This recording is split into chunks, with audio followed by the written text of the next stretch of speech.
Madam Speaker, if we take hard dough bread as one of the items, that has gone up by 22% in the 1 year. Chicken, gone up by 26%. Cooking oil by 44%. Corned beef by 36%. Counter flour by 32%. And this is January 2021 to January 2022. This is just 1 year. Let's look at some other items. Sugar, a 7% increase. Saltfish, 16%. Mackerel, 17%. Milk powder, 9%. And rice, 38%. Rice, 38%. Wow, that was a clip from the opposition spokesperson on finance, Julian Robinson's budget presentation. And he zooms in now to unpack some of the critical issues we should be aware of as Jamaicans. Good morning, Julian. Welcome to Smile Jamaica. It's morning time. Morning to you, Delia. Morning to Simone. And morning to all viewers across the country. Good morning, Yes. good morning. Lots to unpack. So let's see if we can get through all of them. So let's start with first of all, what you were presenting a while ago, agriculture and food security, I'd call it, within that broad framework. Are things really that bad for Jamaicans, and are you foreseeing that based on the presentation made by Dr. Clark, things have not been addressed? Well, what I would say, even before we get to the current Russia-Ukraine crisis, we were already in a cost of living crisis. And I gave examples of some basic goods and services which have increased significantly over the past year. Those increases don't reflect the current situation, meaning since I spoke last week, Thursday, there has been increase in animal feed, there's increase in fertilizer. You have with the sanctions on Russia, wheat is also going to go up. So there are a number of things that I believe in the next 3 to 6 months, Jamaicans are going to be faced with tremendous hardships in the price of gas, which is going to go up, and basic food items. Yeah. Basically, what I said in my presentation is that the government needs to look back at the budget. They made assumptions which would have probably been crafted in November or December because the budget was tabled in February. And many of those assumptions do not accord to the current reality. So for example, oil prices were projected at $67. They're close to 100. And while we have volatility now, we expect hopefully that it will settle down, but we don't think it will go back down to $67. That is going to be reflected in increases in prices at the pumps, and we are already seeing that here. And as I said, we expect more food prices. The government has announced some measures which I believe don't go far enough in addressing the scale, the scope and the scale of the hardships which I believe Jamaicans will face over the next 3 to 6 months. And that's why I advocated, for example, that the full amount from what we collect from the hedge tax be used to support motorists, not just the 2 billion, because the 2 billion, in my view, will help some people, but there are so many others that are being affected by the increases in gas prices. And as you know, there's a knock-on effect. So on the one hand, I think we need to do more to protect ourselves, but also we have to speed up what we do around food security. So I spent some time talking about how we can improve the agricultural industry. Small farmers are faced with limited access to capital. They're faced with increasing costs of inputs. So I made recommendations, and prayed there last night, I made recommendations on some of the things that I believe can be done to address that, so that we can build food security, so that we don't have to depend on wheat as our main source of flour, that we can use some of our own, whether it is cassava, breadfruit, to make flour.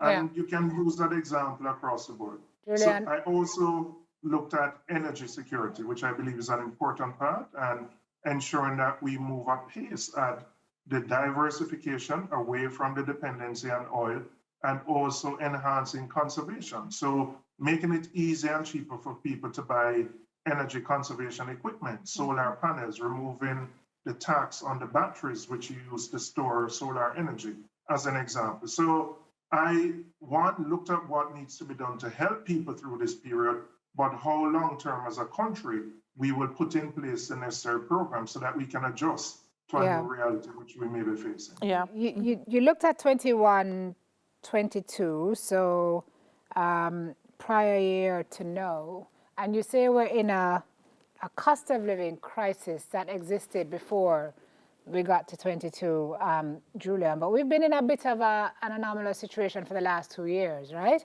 And supply chain issues have been out of whack, and lots of entities are paying double, triple what it would have cost to bring containers in. Goods are short, which drives up prices. How much of this do you think is within government's control? Well, what I would say, Simone, I'm not saying these price increases are within the government's control. Many of them are determined by external factors, but the government has to respond to it to ensure that those in society who are most vulnerable can be protected. Absolutely, we came out of a pandemic. Global demand rose very quickly. The US stimulated by a stimulus package. Inflation was running hot. So those things a government can't control, but what you can control is the response to it, to look at what do you put in place to help those who are most vulnerable? What are the policies and programs that will see people through this pandemic?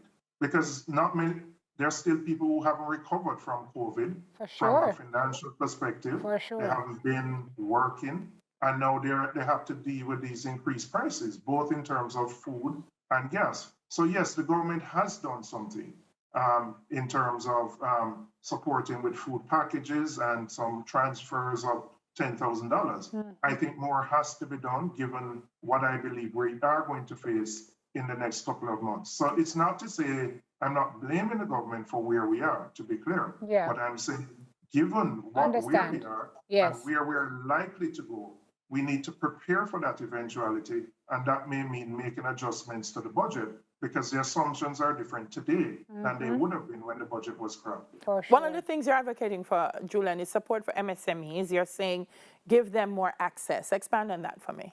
Yeah, so one of the challenges that in particular micro businesses have is that it's very difficult to access funding in the formal system. So while the government has programs through the Development Bank of Jamaica, micro entrepreneurs at the community level, I'm talking about cook shop owners, bar owners, barbers, cosmetologists, they operate almost informally. They don't have the paperwork to go to a bank to show what their financials are. So many of them cannot access the government programs that are available. What I'm recommending is that a portion of what is allocated to the DBJ be channeled through microfinance agencies who are already in the business of lending to micro entrepreneurs. Many of them already have portfolios primarily of micro entrepreneurs so that we can make it easier for them to access capital.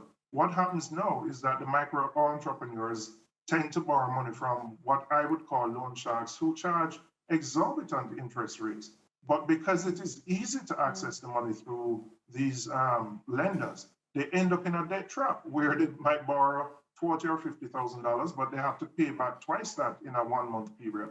So what I'm saying is carve out some of the money, which would go to the MSMEs, put it through the microlending agencies who already have the infrastructure, they have the staff, they have the knowledge and the know-how, and provide that oxygen. If you expand the credit, it means that now that the entertainment sector, for example, is going to reopen shortly, the vendor can restock their bar. The cook shop owner can build up his stock so that he can deal with the return to school.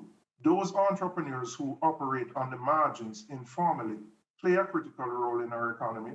And I believe if they have greater access to capital, they can grow and expand their businesses. Okay. Let's talk about the finance minister's declaration that there will be no new taxes. And your response to that, Sir Julian. Well, what I said is he is correct that there are no new tax measures. That is correct. But the government collects a lot more taxes on, for example, the higher oil prices are, and this budget was based on oil at $67.50. When oil is above that, there is the ad valorem tax, which moves with the price of gas. So the government collects on top of that.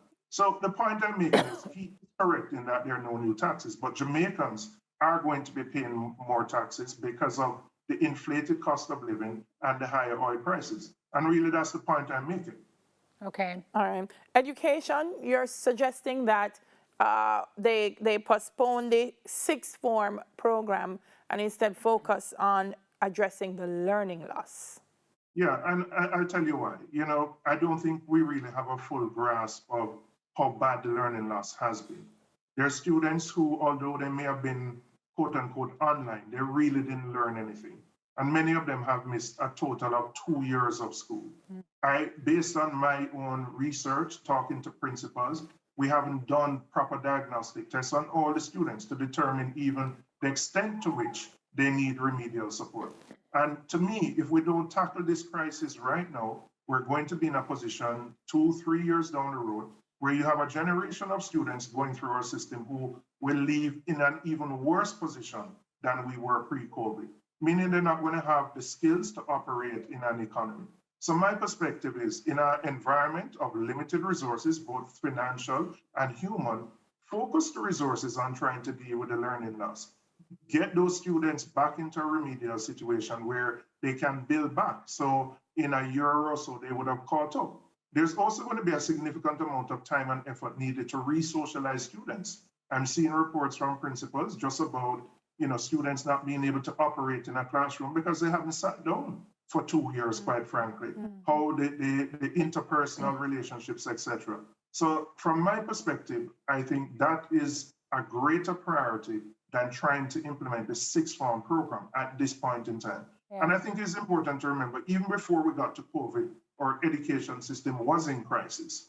COVID has made it worse and has widened those inequalities.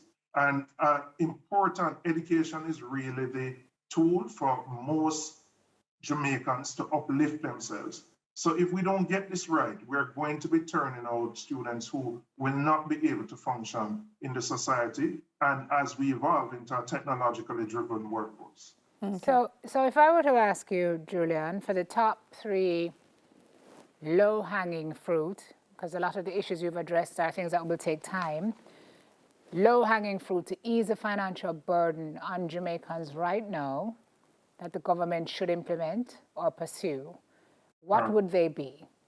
First, I think more has to be done to support persons who are going to face the onslaught of higher gas prices.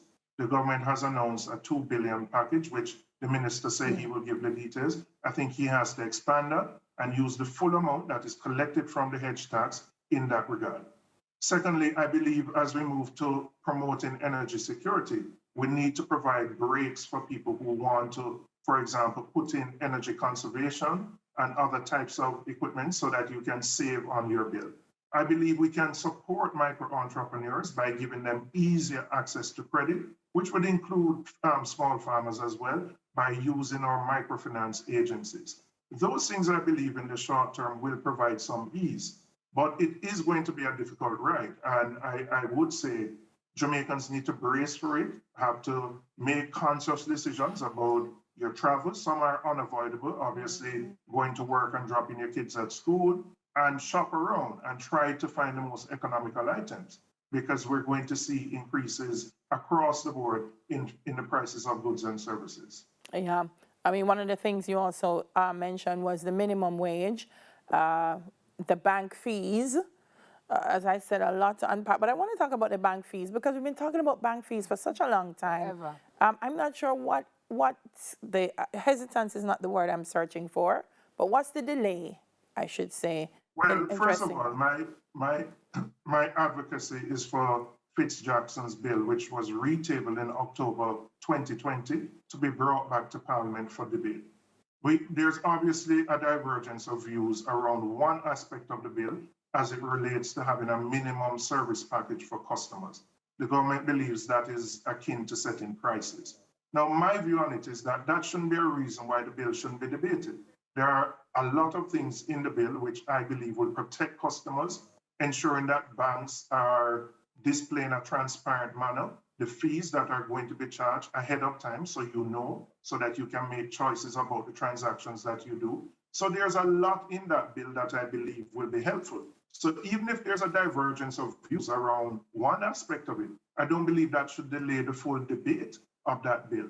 And one of the complaints we get from banking customers all the time is that, what they have in their savings tends to get eaten out by bank fees, and they're not even aware of what those bank fees are. So really my advocacy is for that bill to be debated fully. If there are going to be adjustments made, obviously it can't be passed without government support because the government holds 49 seats in the parliament. So there may have to be some back and forth, some compromise, but I think a lot of effort has gone into it. And from my perspective, what the minister announced doesn't address the banking fees. It will help with some form of financial inclusion, which I believe is important, but it doesn't address the fundamental issue of how customers feel they're being taken advantage of by financial institutions. All right. I want to thank you, Julian, for spending some time with us this morning and just elaborating on a lot of those issues. We always hope for the best for Jamaicans.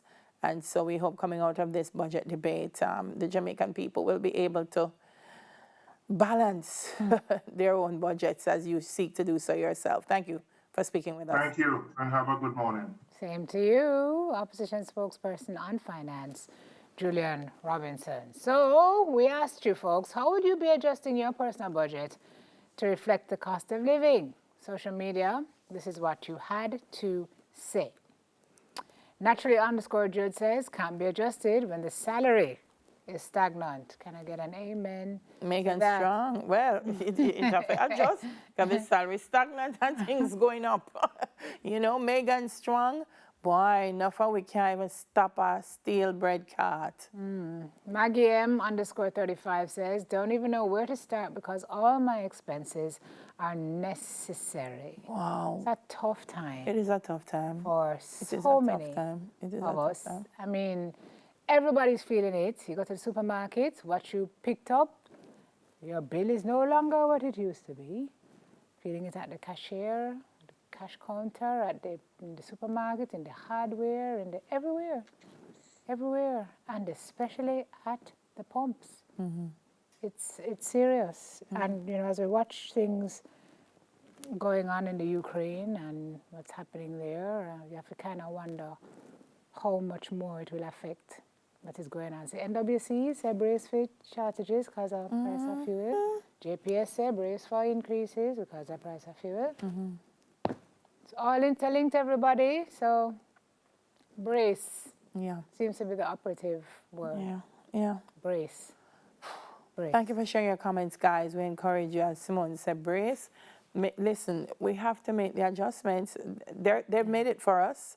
So we have to respond by making some ourselves. Still to come, Rajway Neufeld shows his art pieces and Girl Talk. But News in 5 is next. But before that, here's Your World and Mine by Luciano.